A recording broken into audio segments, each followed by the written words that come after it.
చేయాల్సిన పని చాలా ఉంది. ఎవడైనా ముందుకొచ్చాడో నరుకుతా. శివ, ఎవరడ్డాకొచ్చి ఏం మాట్లాడుతున్నావు? నేను కొట్టాలని డిజైర్ అయిపోయానంటే అడ్డా ఎవడిదైతే ఏంటి? అడ్డంగా ఎవడొచ్చినా సరే తొక్కేసి కాలు మీద కాలేసుకుని మీసం తిప్పుతా. ఏంట్రా టోనే చేంజ్ అయింది? ఒక టోన్ మాత్రమే కాదురా, అక్కడ కూర్చునుంది కదా తను నా ఎంటైర్ క్యారెక్టర్ నే మార్చేసింది. నేనెంత ఇడియట్ లోఫర్ పాపిని వర్స్ట్ నా కొడుకునంటే నన్ను కాళ్ళకేసుకున్న చెప్పులు వదిలే చోట కూడా కూర్చోపెట్టకూడదు. అలాంటిది నా కాళ్ల మీద పడి ఏమందో తెలుసా? ఆశీర్వదించన్నయ్యా అంది.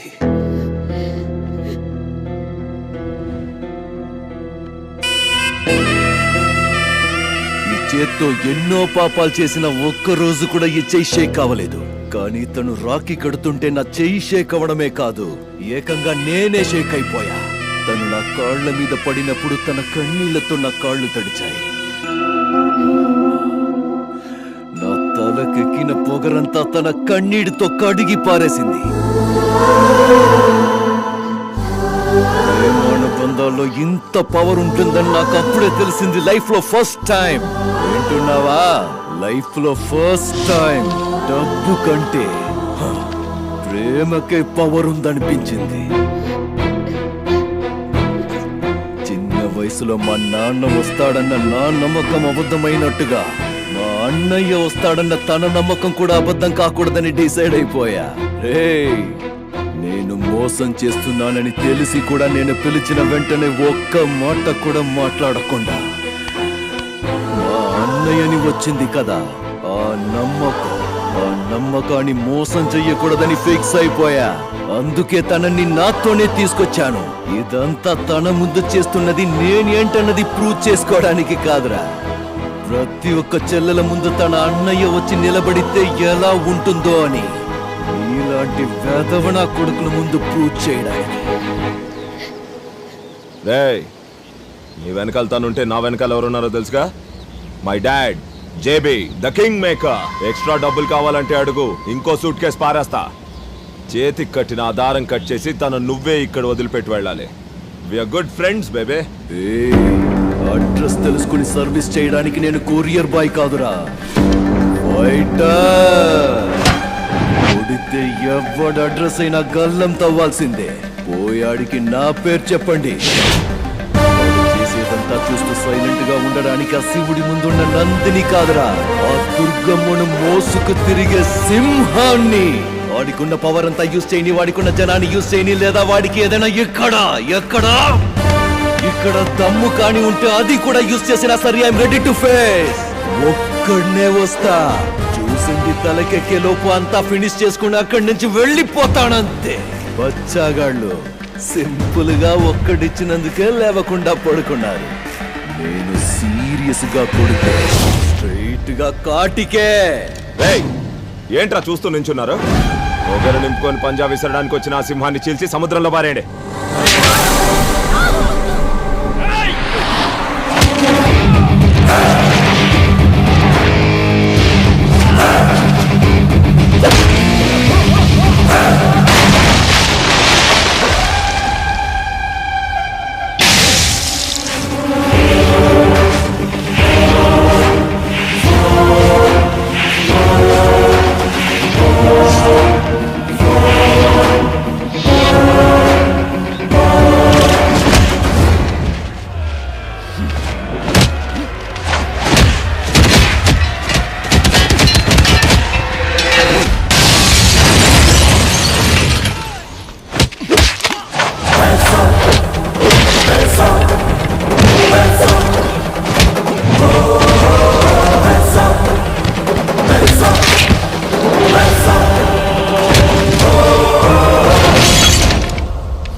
చలిమా రే మచ్చా,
చేసుకోను. Okay sir. ఇంకా ఎంతసేపు? వచ్చేస్తాడమ్మా. వచ్చేస్తున్నాడు. On the way.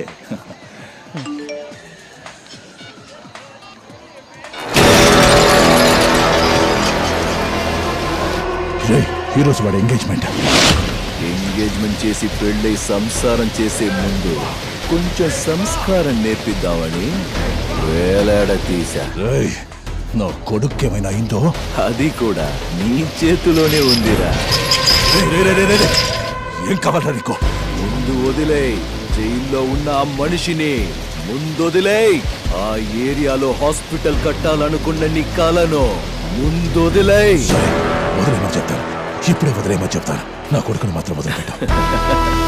నేను నా నీడను కూడా నమ్మనురా. నీలాంటి కంత్రిగాడిని ఎలా నమ్ముతాను? మూసుకుని ఇప్పుడే నువ్వు వెళ్ళి ఆయన్ని రిలీజ్ చేయించు. నువ్వు చూస్తున్నావుగా నీ కొడుకుని, నాకు కూడా ఆయన్ని చూపించు. వెళ్తున్నా. బండి తీరా, త్వరగా పోలీస్ స్టేషన్ పోనీ. వారిని రిలీజ్ చేయరా. చెప్పింది చేయరా, త్వరగా. సార్, తప్పైపోయింది. మేడం, మీరు కూడా వెళ్ళండి. వెళ్తున్నారు, కనిపిస్తుందా? వెళ్తున్నారు చూడు, వెళ్తున్నారు చూడు. చూడు చూడు, ఇక్కడికి వచ్చారు. చూస్తున్నావా? సరిగ్గా వినండి, అందరూ వినండి. ఈ డాక్యుమెంట్స్ అన్ని చించేస్తున్నా. ఇక మీద ఈ స్థలం మీదే, సరేనా?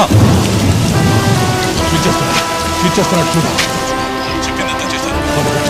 నా కొడుకు ఏదైనా జరిగితే నేనొక రకమైన కంట్రీ మేడ్ పిస్టల్ లాంటోడిని. ఎదురుగా ఉన్న శత్రువుని మాత్రమే కాల్చను. సరిగా హ్యాండిల్ చెయ్యకపోతే కన్ను పట్టుకున్న వాడిని ముందు కాల్ చేస్తా. Handle me with care. మీరెంత రాక్షసుని పెంచారో తెలుసా? వాడు రాక్షసుడు కాదమ్మా. వాడి గురించి నాకు బాగా తెలుసు.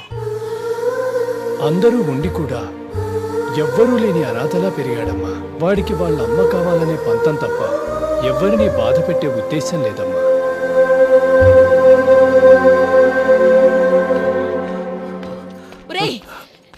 మా అమ్మా అని పిలవు కా నోటితో నన్ను. చెల్లెల్ని డబ్బు కోసం తాకట్టు పెట్టినప్పుడే చచ్చిపోయాడ్రా నా కొడుకు. తను పాపం అన్నయ్య వస్తాడు అని రోజు ఎదురు చూసేది. అలాంటి దాన్ని ఈ స్థితికి తీసుకొచ్చేసావు. కన్న తల్లిని ఇంత బాధ పెడితే నువ్వు నాశనం అయిపోతావు.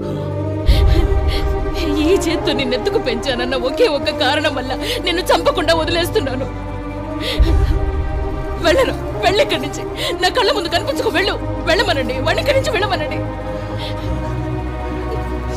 ఎన్ని రోజులు నువ్వు నన్ను తిట్టినా, చీకొట్టినా, అవమానించినా అన్ని సహిస్తూ వచ్చాను. ఎందుకో తెలుసా? నిన్ను నా సొంత కొడుకని అనుకున్నాను.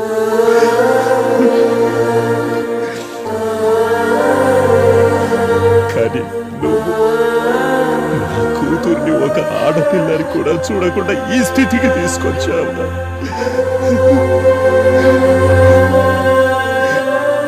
నీకొక సొంత చెల్లుంటే ఇలాగే చేసుండేవాడుగా.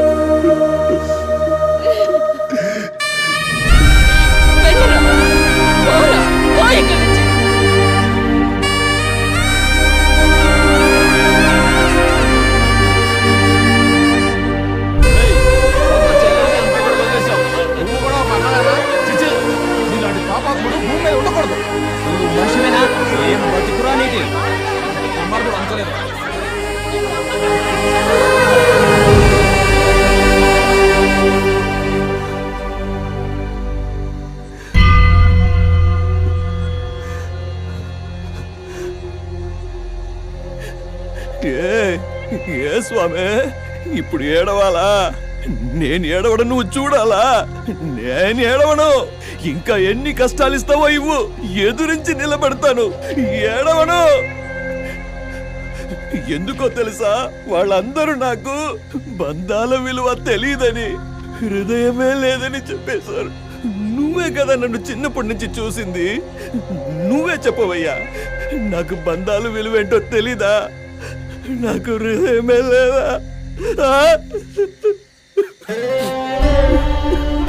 చిన్నప్పటి నుంచి నాకు మా అమ్మ కావాలి, ఆమెను బాగా చూసుకోవాలి, దానికి డబ్బులు బాగా సంపాదించాలి అని మాత్రమే అనుకున్నాను. అందుకే ఈ ప్రపంచంలో మిగతా అన్ని చిన్నవే అనిపించాయి. ఇలా తయారయ్యాను. కానీ హాస్పిటల్లో మా అమ్మ ఏమందో తెలుసా? కానీ పెంచిన ఒకే ఒక కారణం వల్ల తన చేతులతో చంపలేదండి. అయినా తనకేం తెలుసు, తను ఆ మాట అన్నప్పుడే నేను చచ్చిపోయాను. నేను నాకు ఎవ్వరు వద్దనుకున్నప్పుడు అందరికీ నా భయం వల్లనో కోపం వల్లనో ఏదో ఒక రూపంలో వాళ్ళ హృదయంలో కొంచెమైనా చోటు ఉండేది. కానీ ఈ రోజు నాకు అందరూ కావాలనుకుంటున్నాను. నాకు మాత్రం ఎక్కడ చోటు లేదు. ఏ ఫిట్టింగ్ పెట్టావయ్యా స్వామి? భలేవాడు అయ్యా నువ్వు. ఏవయ్యా, నాలో ఉన్న బాధ చూడవయ్యా, నీకే అర్థమవుతుంది. అదే నేను పాత శివయ్య ఉంటే అందరినీ నిలబెట్టి ఎవరిని తిడుతున్నారు తెలుసా? మీకు ఇదంతా చేసింది నేనే అని చంప పగలగొట్టి బుద్ధి చెప్పు ఉండేవాడిని. ఇప్పుడు నేను కొత్త శివుణ్ణి కదా, ఏం చేయమంటావు? అందుకే నీ దగ్గరకు వచ్చి అన్ని చెప్పుకుంటున్నాను.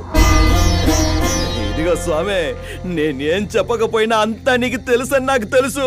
అంతా తెలుసు కూడా నువ్వు మౌనంగా ఉన్నావు చూడు, అందుకు నా కోపం. ఏంటి నా మీదే వీడు కోపం చూపిస్తున్నాడు అనుకుంటున్నావా? ఈ పూటకి, ఈ నిమిషానికి కోపం చూపించాలన్నా, ప్రేమ చూపించాలన్నా నాకు నువ్వు తప్ప ఇంకెవరున్నారు? వాళ్ళందరిలాగా నువ్వు కూడా నా మీద కోపం చూపించగయ్యా. నీకు చేతులెత్తి దండం పెడతా. నా లైఫ్ లో ఇంకెవరిని ఇబ్బంది పెట్టను. నీ మీద ఒట్టు. రేపే అందరి నుంచి దూరంగా వెళ్ళిపోతాను. ఎక్కడికైనా వెళ్ళి ఏదైనా చేసుకుంటాను అనుకుంటున్నావా? లేదు. నాకు జన్మనిచ్చింది అమ్మే అయినా నాకు జీవితాన్నిచ్చింది నువ్వు. దాని మీద అన్ని హక్కులు నీవే. ఈ ప్రాణం లాక్కోవాలన్నా అది నువ్వే లాక్కోవాలి. కానీ నాకు ఒక మాట ఇవ్వు. నేను ఎక్కడికి వెళ్ళినా నువ్వు నాతోనే ఉండాలి. ఉంటావు, నాకు తెలుసు. ఈ భూమి మీద ఆ శ్రీరాముడికి నీకంటే గొప్ప భక్తుడు ఎవరైనా దొరుకుతాడా? అలాగే నీకు నాకంటే గొప్ప భక్తుడు దొరకడు. అవును కదా? అవును. సర్లే, నువ్వు పడుకో. నాకు ఏడవాలనిపిస్తుంది. పొద్దుందాకా ఏడవాలి. అక్కడే సైడ్ లో కూర్చొని ఏడుస్తా. నీ భక్తులు నీ ముందు కన్నీళ్లు కారిస్తే నువ్వు ఎంత బాధపడతావో నాకు తెలుసు. చెప్పానుగా, ఏడవను. నీ ముందు నేను ఏడవను. ఉంటాను.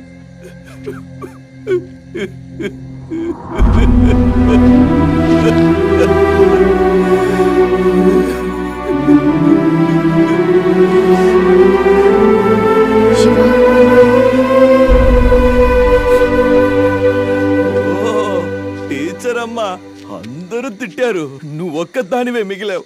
రా మరి, నువ్వు కూడా తిట్టేసి. నేనెందుకు తిట్టాలి? ఏ చిన్న బాధ కలిగినా అందరికీ చెప్పుకుని సింపతి కొట్టేసి ఇలాంటి రోజుల్లో ఇంత బాధని ఒక్కడివే దాచుకుని ఎలా ఉండగలిగావురా? చూడు, నీ బాధని దూరం చేస్తానని నేను చెప్పను, కానీ ఇక ముందు నీ బాధను పంచుకోవడానికి నేనున్నాను. అర్థమైందా? ఏ పీసులు నువ్వు తిని రైస్ నాకిస్తే చాలు. అర్థమైందా?